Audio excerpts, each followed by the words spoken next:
Ladies and gentlemen, welcome back to the other side of the coin and welcome to your latest transfer news, Chelsea transfer news, Chelsea news, all of that jazz.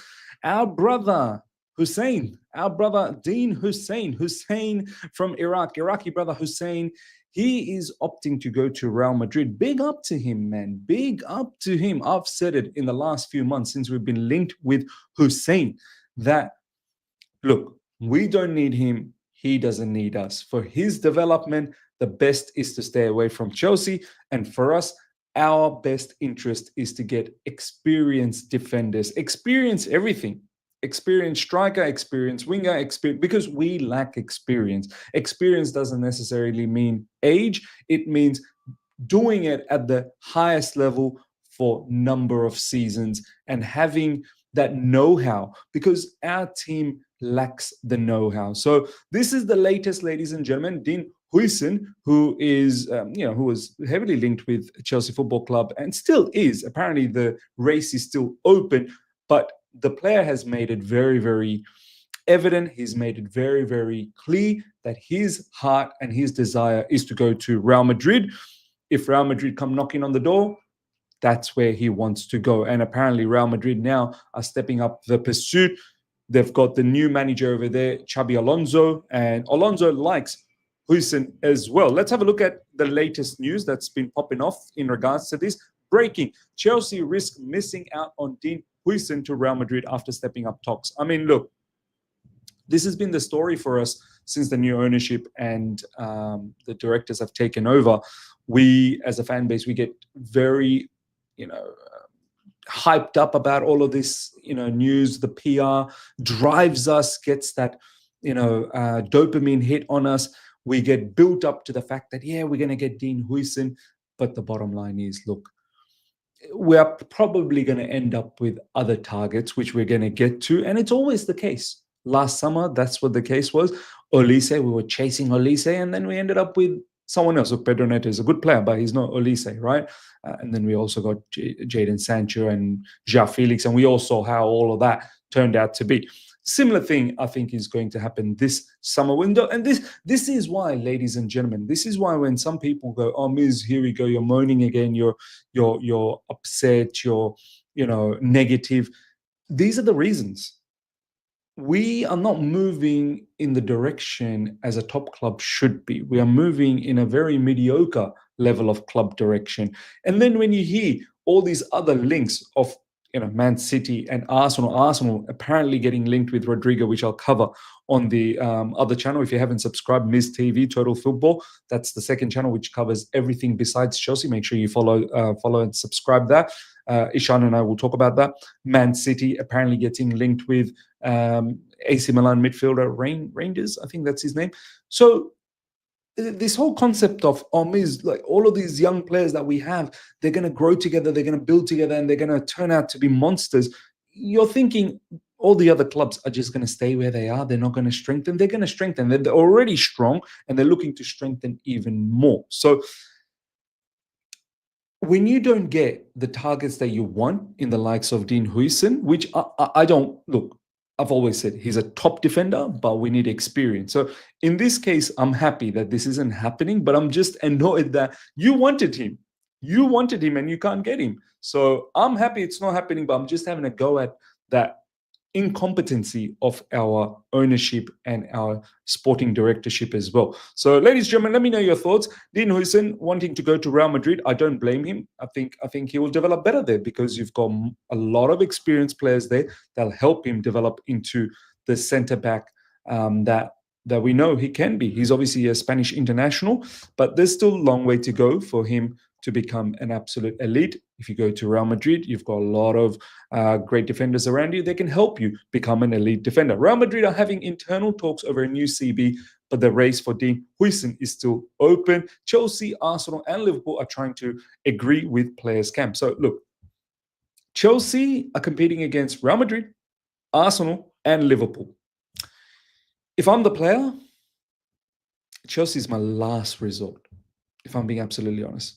Unless the pay package is good. I think what we are probably going to offer more than those other clubs is a long-term contract, 6, 7, 8, 9, 10 years contract. And that is, very enticing because, that secures your future for a long period of time. But if the player has any ambition of being a superstar and winning trophies, yeah, he'll probably be looking at, Liverpool and Real Madrid. I'm not sure what trophies you're going to win at Arsenal. But then again, Arsenal are looking to strengthen quite heavily. They've already locked down Zubimendi. They're looking to do Gyökeres. And they're apparently, as I said, there's some rumors about Rodrigo. So you never know. You never know what happens with Arsenal next season. So yeah, ladies and gentlemen, let me know your thoughts. Dean Huijsen, how you feel about the fact that he's wanting to go to Real Madrid? Are you upset? Are you going to have sleepless nights? Let me know. So look, who are the alternatives? Here's the alternative. This is when you really get excited about next season. This is where you really get excited about the summer window. And this is why some of us get upset. Mark Guehi and Gerald Hato are alternatives to Dean Huijsen. Mark Guehi and Gerald Hato. When you see those two options, you straight away start thinking, you know what? Maybe just get me Dean Huijsen. Maybe just go for that if those are the alternatives. This is what I mean, ladies and gentlemen. This is what I mean. How can you get excited? Next season, we should be competing for the Premier League title. We've had enough dilly-dallying around. Next season, we should be serious. But this is not how we're going to be serious. Mark Guehi is an okay defender, but he's got flaws, major flaws. Yes, he's experienced, but he's not the type of experience that I'm looking for. I'm looking for who's done it at the top level. And someone like Marquinhos, for instance, Thiago Silva-esque, that type of defenders. I don't mind if they're 30-year-olds, 31-year-olds. So defenders get better by age. I need a leader. Mark Guehi, that does not fill me with a lot of confidence for next season. Gerald Hato, another kid from Ajax, he's going to take time to adapt. This is why some people will laugh. I like Dan Burn of Newcastle. I like that, brother. Something like that. But a lot of you guys will laugh. You'll be like, oh, he's slow, he's this, he's that. He's killing it at Newcastle. How about that? That's the level. Experience. Yeah, Dan Burn, it's not like he's done it at the highest level a lot. No, but he's doing well for Newcastle. He's got a wealth of Premier League experience. They're about to make Champions League football. He won the Carabao Cup earlier this season. Look, we're not linked with Dan Burn, but what I'm trying to say is that's the kind of experience I'm looking for. But instead, Mark Guehi and Gerald Hato. Great business, ladies and gentlemen, great business. More great business. Chelsea will attempt to sign new striker with Benjamin Sesko amongst targets because you know why? Liam Delap, ladies and gentlemen, is getting closer and closer to Man United. He's not interested at Chelsea Football Club. He's not interested on Chelsea Football Club. We're not getting Hussein. We're not getting Gyökeres. We thought maybe Delap. Yeah, we've large parts of the fan base was like, yeah, we're getting Delap. 100% we're getting Delap. Yeah, we're not getting Delap either. So we're back to Benjamin Sesko. He's okay. He's all right. I've just got PTSD, in regards to getting strikers from Germany. I'm just worried. And Benjamin Sesko as well. He's not experienced. He's still developing.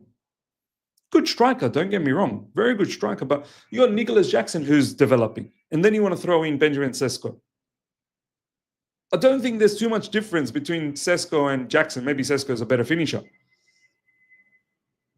But Sesko will have to adapt once again to the Premier League. And he'll have to develop. We needed someone like Osimhen. Go out there and get Osimhen. Yeah, it's too expensive. Too much wages. We can't do that. Okay, why not Gyökeres? Once again, but we can't afford the wages. Next season, you let me know. How confident are you with Benjamin Sesko? You let me know. You let me know. I just think that it's probably going to be another mediocre season. Next up, have a look at this. Have a look at this, ladies and gentlemen. Chelsea will take no disciplinary action. Nicholas Jackson as the club Chelsea will take no disciplinary action. Nicholas Jackson, as the club, have accepted that such incidents are inevitable. Yeah, okay, fair enough. I mean, sure, it's inevitable, but the player has a knack of doing these sort of stuff. Elbowing was not that's not the first time he's elbowed a player. He's elbowed previously, just didn't get caught. And his petulant behavior, we've seen it all throughout this season and last season.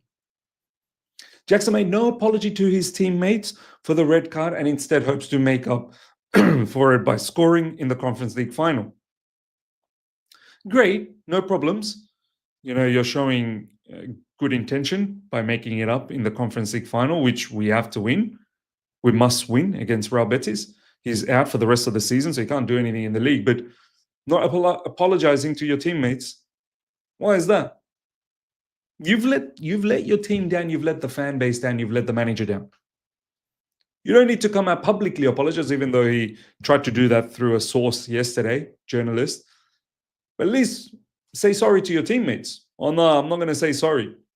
I didn't think I did anything wrong. You absolutely clothesline. You've dropped the elbow. You've dropped UFC style, just dropped the elbow on Fabian Scar, I think, Shah, I think that's how you pronounce it. You've dropped the elbow on his face. You don't think you've done anything wrong. You don't think you need to apologize even to your teammates. Here I was thinking maybe this guy is maturing. And this is coming from Andy Dillon.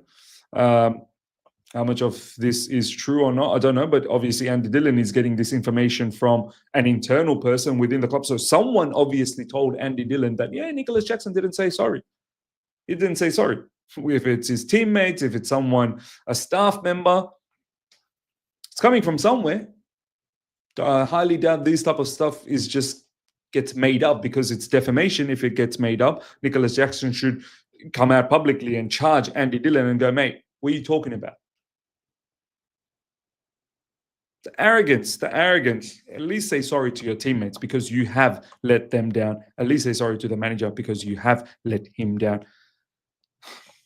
Whether you want to say sorry to the fans, you have let the fans down, but we don't want to see you sorry. Just do better. Just do better. Last but not least, ladies and gentlemen, Reece James is absent from training at Cobham today, coming from Sky Sports News. Look, it's probably not a good thing that he's absent from training because we've got a Friday night match against Man United. You want to be able to be available for most of the training sessions because, Friday is just around the corner, right? So if he's missing training, has he picked up something or are we just managing him? Bottom line is, I don't expect Reece James to start against Man United, even though it'd be good.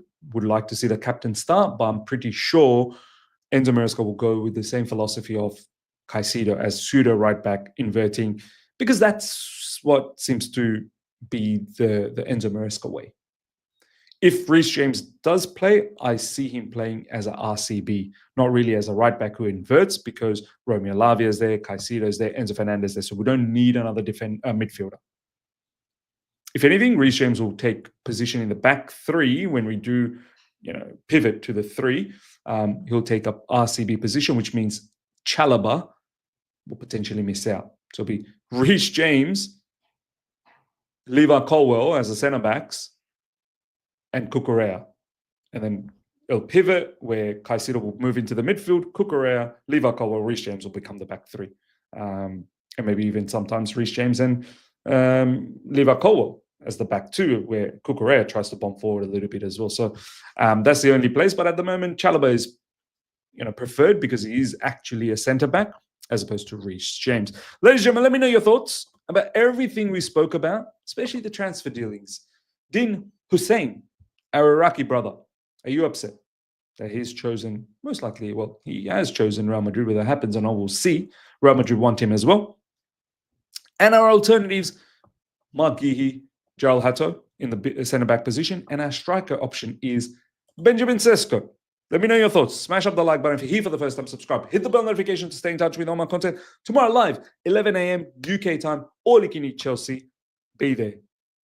100%. Until then, take care. See ya.